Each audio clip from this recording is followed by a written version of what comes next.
Well, speaking of that, students often find themselves struggling to get their dream job. But how do you feel that they can go from having a normal job and then eventually get to what they really want to do? Well, there are no guarantees in life that you're going to hit your dream job. I'm not sure what I did to deserve what it is that I do. I mean, I'm a kid who grew up in Northeast Philly, and I'm doing the games for the team I grew up rooting for. That said, you need, first of all, to have a dream so that you have a point on which you can focus. And then there are a lot of different things that you have to do. You have to work hard to hone your craft. You have to learn all aspects of the business. You have to be ready to be rejected. You have to surround yourself with positive people so you can deal with that rejection. And then you need to make a lot of friends. Your people skills are going to be paramount, both as it relates to finding the opportunities in the business as well as surviving. Because as somebody once said to me, it's a jungle of egos, and you need to be able to place your ego. So, that's the short answer. I mean, there are a lot of other things that go into it, but honing your craft, your people skills, and a stick-to-itiveness that's beyond the call of duty that's normally answered by a lot of people, I would say will help you and increase your odds of achieving that dream.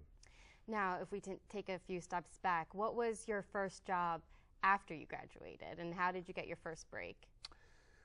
Well, as I was working in the scrap iron and steel yard, I knew that was not for me, so I had some materials that I had produced here at Temple, and I started sending them out to different radio stations. And there was a radio station in Trenton, New Jersey that was kind of a broken down place, and I think the owner was getting ready to sell it, but they had to continue operations, so it was an opportunity for me. They hired me.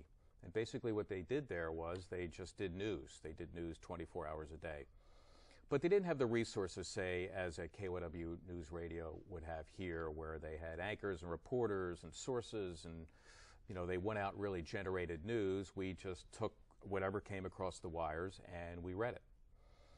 So that's what I did. They paid me $110 a week. They were 6 weeks behind in my pay.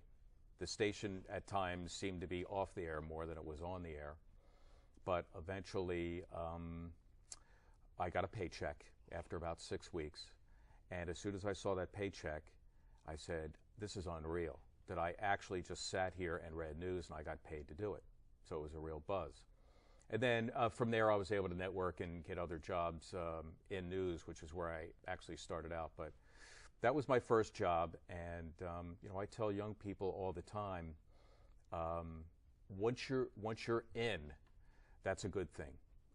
You may not like the place. It might not be the ideal position. You might be sports and you end up doing news, or vice versa. Or, you want to be in TV, but you're starting in radio. Developing your chops and getting your reps, as they say in football, is very valuable.